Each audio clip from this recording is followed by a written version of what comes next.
India ने मुंह तोड़ जवाब दे दिया बरतानिया को। वो इंडिया ने और सारे अखबारों की फ्रंट लीड है ये, इंडिया के सारे अखबारों की, वो ये कह रहे हैं कि जी India imposes reciprocity all UK nationals to require COVID test mandatory 10 days quarantine, यानी रेसिप्रोकल काम किया है।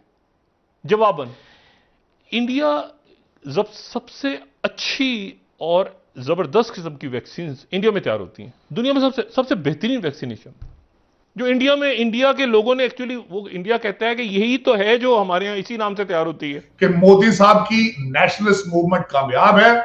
उन्होंने हिंदुओं को एक झंडे के नीचे खड़ा कर दिया है, चाहे वो अमेरिका में रहने वाले हिंदू हो, चाहे वो इंडिया में रहने वाले हिंदू हो, और ना यहां पे पाकिस्तानी कम्युनिटी उसको काउंटर करने की सलाहियत रखती है। और उन्होंने पाबंदी लगा दी बरतानिया पे, पाबंदी, और साथ ही अनाउंस कर दिया इंडियन एक्सप्रेस, सारे अखबार भरे हुए हैं। हेलो फ्रेंड्स, जय हिंद। हिंदुस्तान स्पेशल में स्वागत। भारत ने ब्रिटेन को उसी की भाषा में करारा जवाब दे दिया है।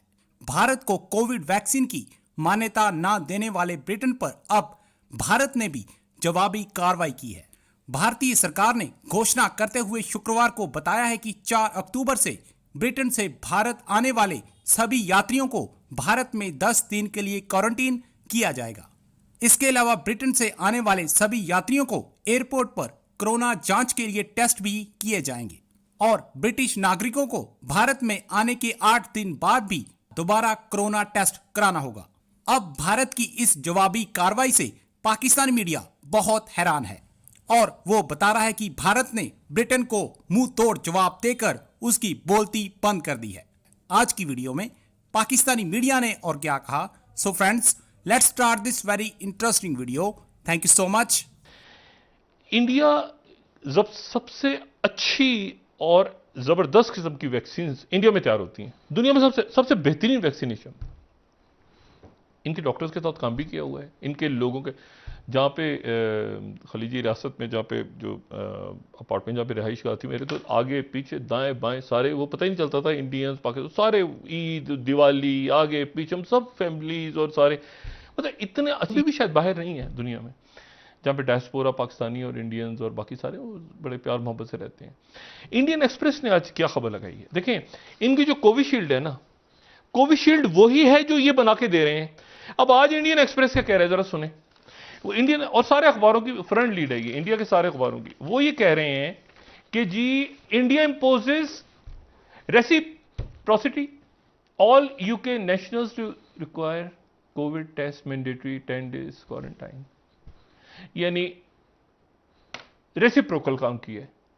जवाबन उन्होंने, चूंकि उसमें से 4 तारीख को वहां पे पाबंदियां खत्म हो रही हैं बरतानिया में, तो उन्होंने वो जो लिस्ट अपनी चेंज की है, तो उसमें उन्होंने कहा कि एस्ट्राजेनेका जिसने लगवाई हो, जिसने मॉडर्ना लगवाई हो, जिसने जो भी उनकी पूरी लिस्ट है उसने मुल्कों को लगवा दी, उसमें कोविशील्ड का नाम नहीं डाला हुआ, जो इंडिया में, इंडिया के लोगों ने एक्चुअली, वो इंडिया कहता है कि यही तो है जो हमारे यहाँ इसी नाम से तैयार होती है। अब जाए ना, आप बाजार में एस्प्रिन या पेनाडोल या कोई एंटीबायोटिक लेने चली जाए ना, तो आम तौर पे ये होता है कि वो अमूमन पाकिस्तान में भी ऐसे होता है कि वो फार्मेसी वाला कहता है कि जी ये जो है ना, ये दवाई तो नहीं है हमारे पास, लेकिन ये है दूसरी कंपनी। वही इंडिया में सिचुएशन हुई कि वो कह रहे हैं कि जो फॉर्मूला तो यही है, इसका नाम दूसरा है। वो कह रहे हैं नहीं, ये नाम होना चाहिए। उन्होंने उनको परमिशन नहीं दी, उन्होंने कहा जी कोविशील्ड, उन्होंने कहा नहीं कोविशील्ड नहीं, इसका नाम तो ये होना चाहिए, एस्ट्राजेनेका फलाना। इसके ऊपर अब ये 1 बिलियन डोजेस ये कमिट की हुई है ना, और उन्होंने पाबंदी लगा दी बरतानिया पे, पाबंदी, और साथ ही अनाउंस कर दिया इंडियन एक्सप्रेस, सारे अखबार भरे हुए हैं, Hindustan times, times of India, सब फ्रंट पेज के ऊपर कि जी इंडिया ने मुंह तोड़ जवाब दे दिया बरतानिया को, क्या कि उनके लोग भी 10 दिन के लिए। अब तो दिखाएं इंडियन एक्सप्रेस, बहुत बड़ा डायस्पोरा है वहाँ, इतने जबरदस्त इंडियन डॉक्टर्स वहाँ काम करते हैं बरतानिया में, और उनके टेक्नीशियंस। मैं मुसलसल कहता फिर रहा हूं कि इस वक्त पाकिस्तानी डायस्पोरा अभी तक एक तो फेल है, दूसरा वो पीटीआई के इलेक्शनों में और नून लीग में बटा हुआ है, उनकी कोई तवज्जो नहीं है लोकल सियासत पर, उन्हें पता ही नहीं है कि उनके नुमाइंदे कौन है, नुमाइंदा कैसा बना जाता है, यहां लोकल किस तरीके से इंटीग्रेशन करनी है, बिल्कुल उसका नहीं पता। वर्सेस इंडियन, उनकी लैंग्वेजेस, उनकी लैंग्वेज पे ग्रिप, उनकी कल्चर पे ग्रिप, उनकी तालीम, उनके फाइनेंशियल स्ट्रेंथ और उनके एम्बिशंस। आफ्टर मोदी साहब ने बार बार यह कहने की कोशिश की है कि मोदी साहब की नेशनलिस्ट मूवमेंट कामयाब है।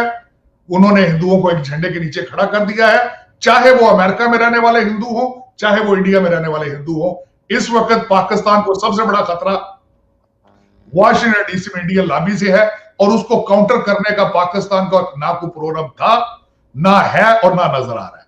और ना यहां पे पाकिस्तानी कम्युनिटी उसको काउंटर करने की सलाहियत रखती है, क्योंकि मैं खुद पाकिस्तानी अमेरिकन हूं और मैं एक्टिव हूं कई चीजों में, लेकिन मुझे नजर नहीं आता आज तक। मैंने इसकी कई दफा मिसाल दी आपको।